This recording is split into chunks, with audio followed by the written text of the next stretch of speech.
St. Andrew Girls' Boarding School had never known fear until she arrived. Myra, the pastor's daughter, who could see visions, didn't just walk into the school, she shifted something. The witches felt shivers down their spine. They knew something was wrong somewhere. Fear couldn't let Anna, the head girl, dare shake hands with the new girl, Myra. It was the first time the witches shied away from their usual ritual handshake. Myra, on the other hand, felt a dark aura around the entire school, although, just like other normal students, she couldn't see the witches' real demonic faces. Coincidentally, Myra and Amaka were in the same hostel. Amaka's bunk was waiting for her, as if it knew she was coming. That night, the witches met urgently, around 12 a.m. "There is something about that new girl, Myra," Anna, the new head girl, said. "I don't think she's ordinary. She possesses a strange spirit, and we have to find out what it is." "What about Amaka?" one of the witches asked. "I thought we kept her bound. She was a vessel, but how come she is free? We have to find out what she is up to, because no student we've ever kept bound and sent back home bewitched has ever returned. How come Amaka did? We need to find out what she is up to." The witches were confused. They thought Amaka returned for revenge or so, but little did they know Amaka was as empty as ever. They didn't know she lost her memory and couldn't even remember a thing, which will endanger Amaka's life if they find out. "Anna, since you were her best friend, you should get closer to her to find out everything we need to know," the matron and principal, who are part of the witches, said. In the hostel, Amaka sat quietly by the window. She felt weird but couldn't explain. Suddenly someone tapped her from behind. She jerks up in fear, only to see it was Anna. "Hey, long time. I've missed you," Anna said, smiling. "It's been a while, right?" Amaka said. Anna watched her closely, expecting her to ask her questions or say something about the witches or the letter, but Amaka said nothing. "I saw the letter you dropped in your locker for me before you left," Anna said, watching her closely. "Which letter?" Amaka asked, confused. The moment Amaka was about to say something, Myra chipped in from nowhere. "Hey Amaka, you are the new girl that came the same day with me, right?" Myra asked. "Oh yeah, actually I'm not a new student, I just returned back from the hospital," Amaka said, smiling at her. Anna frowned and walked away. Myra felt strange but ignored it, and turned to Amaka. She and Amaka became very close friends, and the witches noticed it as they watched them closely. One night before they went to bed, Myra told Amaka that they should pray, but Amaka looked at her strangely and said, "Pray? How?" "Don't tell me, you don't pray at all?" Myra asked, looking surprised. "No, I don't. My parents don't believe in supernatural things. They say things like God and the devil don't exist, and I have never prayed in my life before," Amaka said innocently. Myra was shocked. "Then I will teach you," she said. That night she and Amaka prayed together. While they were praying, the ground shook. The witches, who were having their meeting at that same time, became troubled. "No, no," one of the witches exclaimed. "Something is not right. That girl Myra, now I know the spirit she carries. How dare she bring prayer into this school?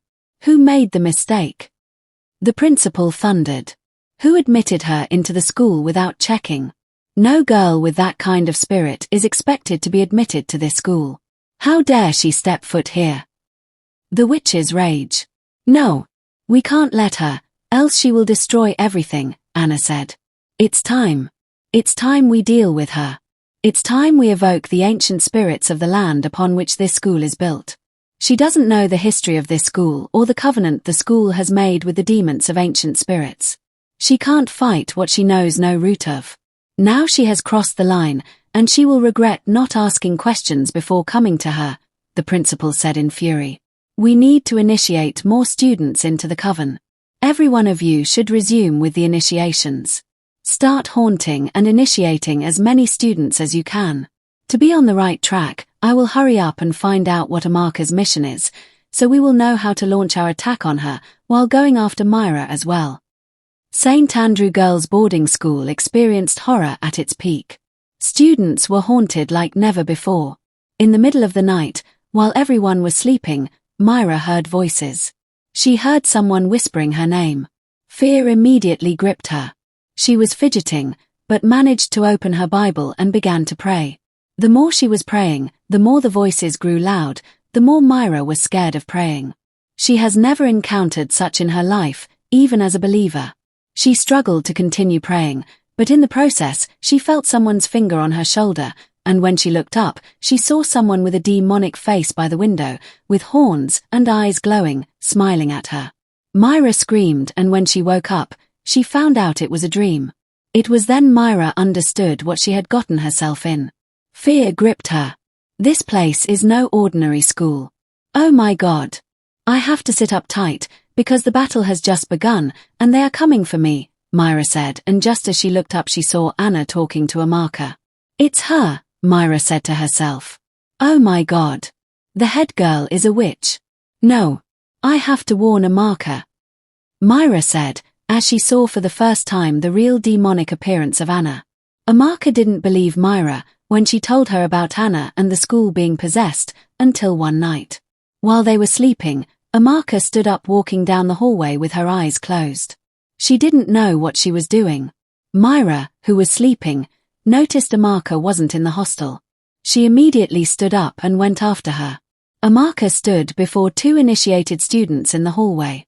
The students were chanting and performing some rituals, but disappeared when they noticed Myra coming. Myra, who saw Amaka standing with her eyes closed, tapped her, and immediately Amaka turned and smiled at her. Are you looking for me? Amaka asked, smiling. Myra was confused, but she didn't give it much thought. They went back inside to sleep. Myra could see things before it happens, which made her ahead of the witches. She poses as a resistance to the witches' plot to initiate many students. Whenever they planned on initiating any student, Myra would see it in her vision and would prevent that student from being initiated before the witches came close. Now she became a threat to the witches. Out of great fury, the witches gathered at midnight and planned on a massive attack on Myra, one that would keep her bound.